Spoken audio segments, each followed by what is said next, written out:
자, 시작하도록 할게요. 예, 오늘은 지난번에 이어가지고 이제 캔들 패턴을 좀 이야기하고 있었잖아요, 그죠? 음, 캔들 패턴에 대해서 조금 더 이제 우리가 조금 더 나가가지고 처음에는 제가 이제 좀 의미와 그다음에 지지 라인에서 올라가고 어떤 그 지지 라인에서 지지 라인의 어떤 위치에서 일어나야지 그게 의미가 있다는 말씀을 드렸잖아요. 예, 뭐 이런 거는 이제 좀 가장 이제 지금까지 좀 기초적인 의미 부여하는 어떤 내용이었고, 오늘은 이제 약간 우리가 저점 신호, 그러니까 이제 시장에서 우리가 이제 저점 신호를 어느 잡는 것도 굉장히 중요합니다. 저점 신호에서 이 매수를 하라는 건 아니에요. 예, 저점 신호에서 매수를 하라는 건 아닙니다. 그러니까 여기서 제가 약간의 잔소리만 좀 들어가면은 우리가 매수를 한다는 거는 이제 추가적인 상승을 하겠다라는 생각을 하고 매수를 하는 거잖아요. 근데 이제 우리가 이 매수의 개념이 어떤 진행하는 상승 중인 차트를 잡는다. 이런 개념이 가장 필요한데, 사실 많은 사람들이 특히 이제 좀 지능이 좀 더 높고 또 좀 약간 학구적이고 이러신 분들이 오히려 이제 이런 개념에서 조금 이제 잘못 잡고 있는 경우가 많이 있습니다. 뭐냐면은 보통 매수라는 거는 어떤 상승하는 차트를 이제 중간에 올라타야 되는 자리거든요. 예, 올라타야 된단 말이에요. 중간에. 그러니까 적절하게 올라타는 그 자리가 있고, 그 자리를 우리가 매수 타점이라고 부르죠. 예, 타점이라고 부릅니다. 그런데 문제는 뭐냐면은 이 매수 타점을 어떻게 잡는 분들이 많이 계시냐면 최저점을 잡는 분들이 많이 계세요. 저도 한때 그런 부류였습니다. 최저점. 최저점에서 나는 잡겠다. 최저점에서 안 잡으면 그냥 죽겠어. 이렇게 이제 이거를 보고 매수 타점으로 이용하는, 그러니까 저점 신호를 공부하고 그 저점 신호를 기반으로 매수를 하는, 그러니까 저점 신호가 곧 매수 타점이 되는 그런 어떤 공부를 많이 하세요. 사실은 이렇게 공부하시는 분 되게 많아요. 나는 저점에서 잡아야지, 클리어하게, 그래야지 최저점에서 잡아야지, 그죠? 이 저점에서 잡는다. 그러니까 이 최저점을 곧 최저점 말하죠. 최저점에서 잡아야지, 그 타점에서 잡아야지. 결국에 난 손실을 안 보고 어떻게 차트가 움직이든 간에 내가 잡은 자리에 비해서는 계속 비싸질 거니까 난 저점을 잡겠다. 그래서 그런 공부하시는 분들이 상당히 많이 계십니다. 근데 이게 잘못된 거예요, 사실은. 예. 근데 이렇게 보통 하시는 분들이 굉장히 이제 학구열이 강하고 공부도 많이 하시고 이런 분들이 되게 많으세요. 그래서 저점 신호라는 거는 뭐냐면은, 이런 저점 신호가 많아지면 많아질수록 우리는 어떻게 된다? 그 차트는 좀 더 상승할 가능성이 높은 거예요. 하나의 시그널로 보셔야 되는 겁니다. 그러니까 타점하고는 별개의 가능성이 높다는 거예요. 이걸 이해하셔야 됩니다.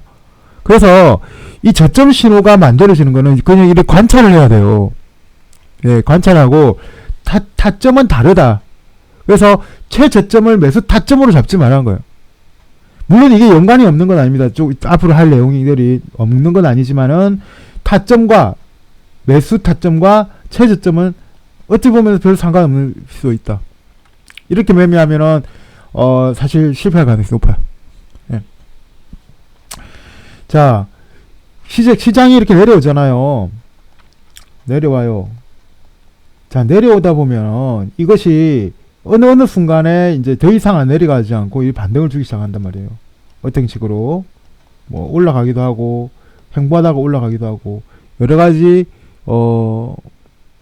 방법이 있겠죠. 근데 이렇게 올라가는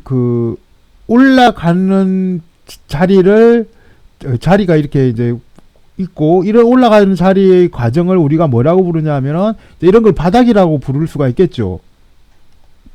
그죠? 그리고 이거는 올라가는 과정에 있는 거잖아요.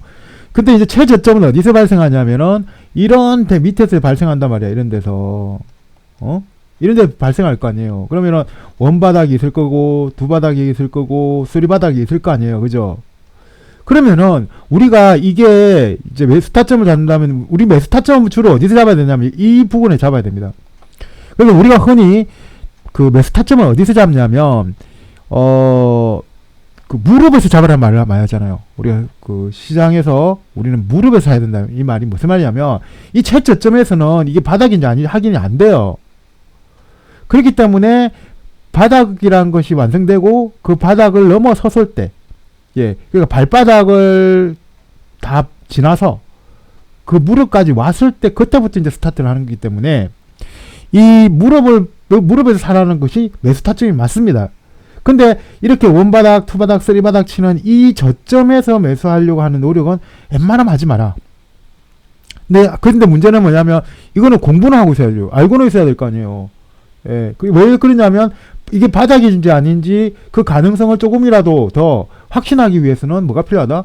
이게 저점 신호인지 아닌지를 확인을 해야 되겠죠. 그리고 많은 저점 신호에서는 이런 격이 있습니다. 이게 이 저점 신호가 그 바닥을 구성하는 하나의 요소고 그 요소는 우리가 관상을 볼 때 뭐 코를 보고 눈을 보고 입을 보고 귀를 보지 않습니까? 그 이목구비를 보듯이 바닥에도 이목구비가 있는 거예요. 그래서 이런 좋은 바닥이라는 것은, 예, 좋은 바닥이라는 것은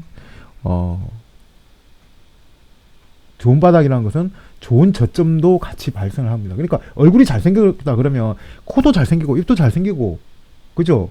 귀도 잘생기고 눈도 잘생겨야 되잖아요. 그걸 말씀드린 거예요. 그래서 오늘 말씀드린 거는 한 가지 오해가 있으면 안 된다. 첫 번째, 뭐다? 오해가 있으면 안 된다. 최저점 신호는 곧 매수타점이 아니다. 저점 신호는 바닥이 아니다. 무슨 말이겠습니까? 저점 신호는 바닥도 아니고 매수타점도 아니에요. 그거는 나중에 지나가서 결과론적으로 봤을 때 저게 저점 신호였구나라고 인정을 하는 거예요. 그리고 매수타점은 그 위에 있는 거예요. 그게 다 이루어졌을 때. 예, 그게 다 이루어졌을 때 하는 거예요. 그래서 처음에 공부를 너무 많이 하시는 분들은 내가 이 저점을 잡아보겠다고 어마어마한 의지를 불태우시잖아요. 이러다가 이제 실패를 하고 몇 번 실패하다 보면은 여기서 잡는 게 아니라 매수타점은 따로 있구나라는 걸 알게 되는 것이죠. 처음에는 이게 구분이 잘 안 돼요. 예. 자, 그래서 나중에 이제 하게 될 내용은 뭐냐면은 결국에 여러분들이 주도주를 잡게 하는 거예요. 저는 제 목적은 제 교육을 다 받음에도 불구하고 제 공부를 끝까지 했음에도 불구하고 잘 모르겠다, 긴가민가하다, 이러신 분들이 되게 많으시거든요. 자, 제 음질 좀 체크해 주세요. 뭐 그 정도는 아니죠. 예. 유료 정도는 아니시죠. 오디오는 괜찮으세요 지금?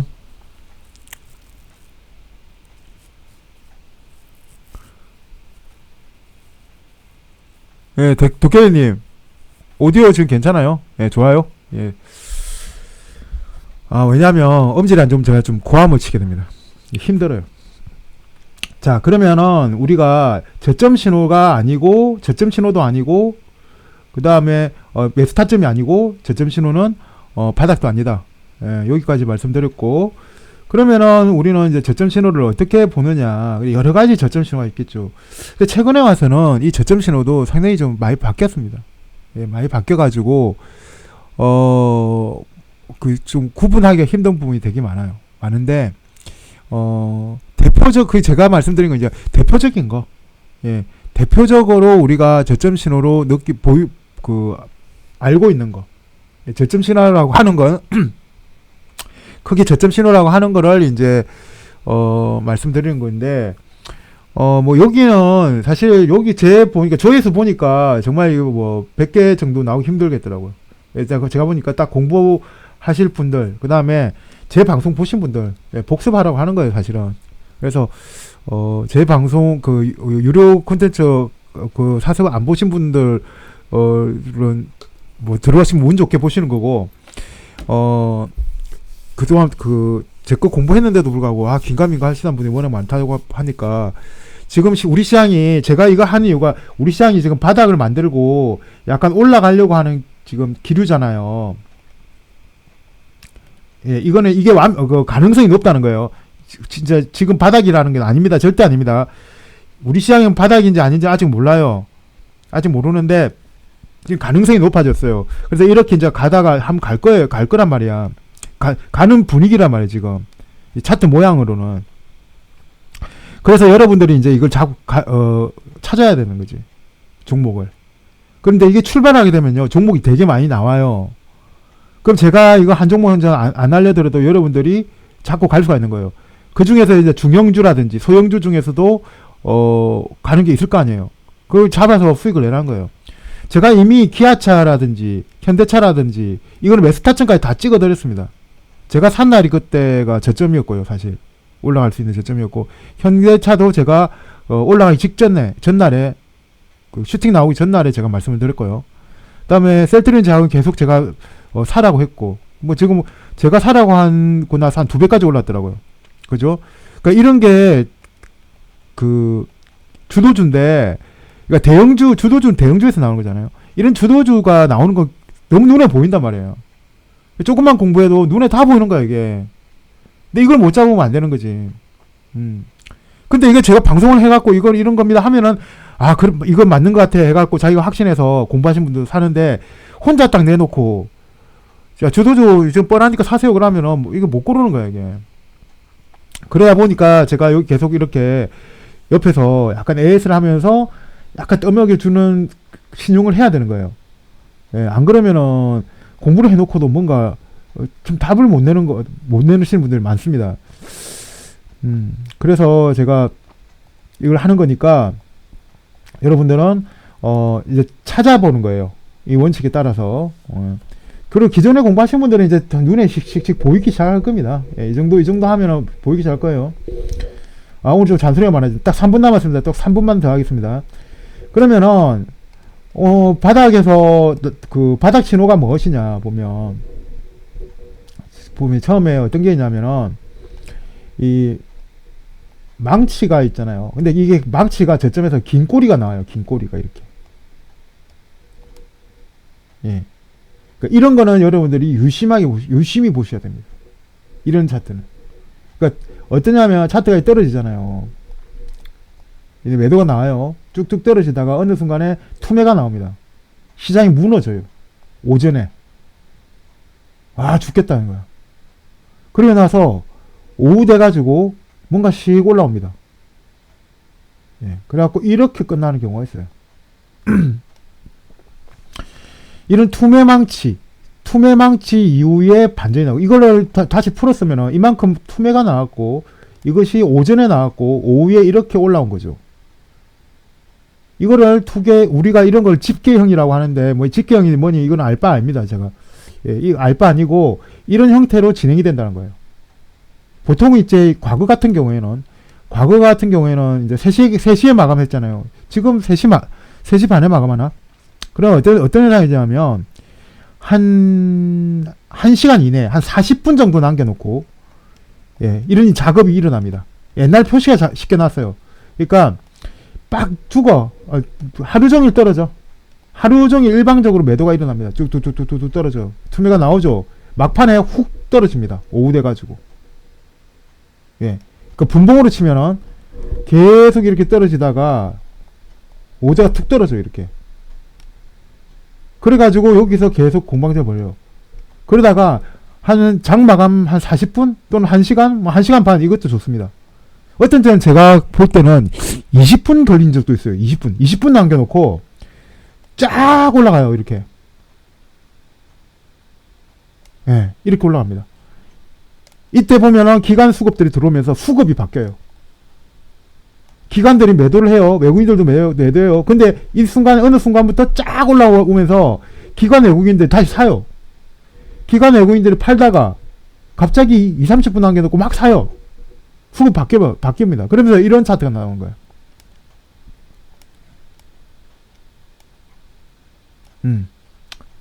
그죠? 양봉이 나오는 경우도 있고, 음봉이 나오는 경우도 있겠죠. 양봉과 음봉 중에 어느 게 좋냐? 당연히 양봉이 좋습니다. 자, 분봉에서 나타납니다. 분봉에서. 지금은 잘 모르겠어요. 지금은 어떻게 수급이 돌아가는지 모르겠는데, 이런 차트가 나온다더라.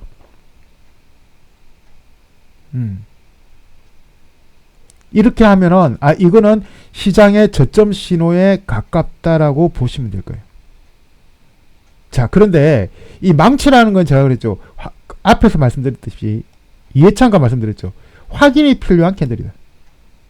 그렇다고 해가지고 무조건 그러면 이 차트가 이렇게 가고 이렇게 가냐. 그게 아니라 이런 차트들은 밑에서 한번 올렸잖아요. 근데 여기가 너무 길잖아요. 그래서 잠시 쭉 내려왔다 이리 올라옵니다. 그래서 이런 차트들은 보면 어떻게 나오냐면 이렇게 나오는 경우가 많죠. 이렇게 나오거나 그 다음에 뭐 이렇게 예, 쌍망치가 나온다든지 아니면은 양봉망치가 같이 나온다든지, 예. 아니면은 뭐 양봉 역망치가 나오는 경우도 있겠죠. 이렇게 옆에서 한번 살짝 꼬리를 한번 살짝 만져주고 오는 경우가 되게 많습니다. 행보를 하는 경우도 있어요. 만약에 이런 경우도 있겠죠. 여기서 그 다음날 개파락 해가지고 뭐 이렇게 나왔다 하든지, 근데 그 다음날 또 이렇게 나와. 예. 그러니까 저점을 계속 지키면서 가다가 그 다음날 이런 식으로 1, 2, 3, 4 음량으로 뭐 이런 식으로 가는 경우도 있습니다. 그러니까 이 꼬리를 깨지 않는 이런 신호는 저점 신호가 될 수 있다. 잔소리를 많이 하다 보니까 예, 오늘 약간 근데 이게 꼭 필요한 소리예요. 솔직히 제가 뭐 약간 이제 여러분들이 그 기존 개념을 깨기 위해서 망치를 했는데 사실 그것보다도 더 중요한 게 많이 남아 있어요. 그래서 어디서부터 시작해야 될지 약간 고민하다가 차근차근 하나 가기로 했습니다. 그래서 이런 잔소리를 좀 약간 안 하려고 했어요. 근데 이제 지금쯤 돼서는 어떤 잔소리가 약간 있어야 되겠죠. 그러니까 왜 그러냐면 여러분들이 가지고 있는 고정관념과 조금 잔소리 더 하겠습니다. 고정관념과 주식의 매수 논리는 전혀 다를 수가 있어요. 주식의 매수 논리와 여러분의 고정관념은 전혀 다를 수가 있어요. 쉽게 말해서 아까 전에 말했잖아요. 저점 신호에서 매수는 하면 안 된다는 거예요. 저점 신호는 매수 자리가 아니에요. 매수 타점이 아니에요. 근데 저점인데 왜 아니냐는 생각을 하잖아요. 이거 틀리죠. 근데 저점에서 매수하려고 하시는 분들이 매수 타점이 되면 어떻게 되냐. 매수 타점은 제가 아까 그걸 말씀드렸죠. 이게 바닥이 있고 바닥 위로 올라갔을 때 매수를 해야 된다 했잖아요. 근데 여기서 딱 사라고 그러면요. 아니 여기서 5,000원 했는데 여기 8,000원인데 어떻게 사요? 상당수가 고소공포증을 느낍니다. 주식에 고소공포증을 느껴요. 5,000원대도 살까 말까 고민했는데 8,000원대 사래요. 저 새끼 미친놈 아니야? 이런 소리를 하게 되죠. 야, 이 새끼 진짜 부르꾸다. 사기꾼 이 새끼. 이제 막 욕도 할 거예요. 근데 이게 고소공포증이에요. 근데 이런 저점 신호에서 막 살려고 하잖아요. 추가적인 하락, 거의 지하실 10층 파는 경우 되게 많습니다. 그래서 이런 거 하지 말라는 거예요. 그래서 이러한 어떤 주식 논리가 굉장히 많아요. 이런 게. 예, 나중에 한 번씩 말씀드리겠지만 잔소리를 제가 최대한 줄이려고 이런 말씀을 안 드리는데 이런 거를 우리가 이런 기존 관념 이 관념을 깨기 위해서 공부가 필요한 거예요. 공부를 하면 원칙이 생기잖아요. 그 원칙대로 하는 거야. 자신의 어떤 갖고 있는 본능적인 관념이 아니라 학습을 통해진 어떤 개념, 그 개념으로 그냥 기술적으로 매매를 해야 돼요. 그런 기준을 만들기 위해서 공부를 하는 거지. 만약에 내가 이 모든 걸 다 어떻게 해야 되는지 다 알고 있다. 그런다면은 공부할 필요가 없겠죠. 예. 근데 분명한 거는 주식 시장은 절대로 인간의 본능적인 감정과는 굉장히 다른 구조로 되어 있다. 그래서 내 자신의 어떤 본능적으로 끌리는 것과는 전혀 동떨어질 수도 있기 때문에 내가 실수할 가능성이 높아요. 그래서 공부를 해가지고 딱 그 기준을 만들어 놓고 내 본능과 전혀 반대라 할지라도 그 기준대로 매매를 해야 되는 거야. 자, 오늘 15분 지났네요. 20분, 결국 또 20분 지났네요. 예, 안녕하세요. 예, 그래서 오늘은 여기서 끊고요. 사실 근데 오늘 더 중요한 내용일 가능성이 많습니다. 예, 여기까지만 하고 다음 시간에 조금 진도 더 나가도록 할게요.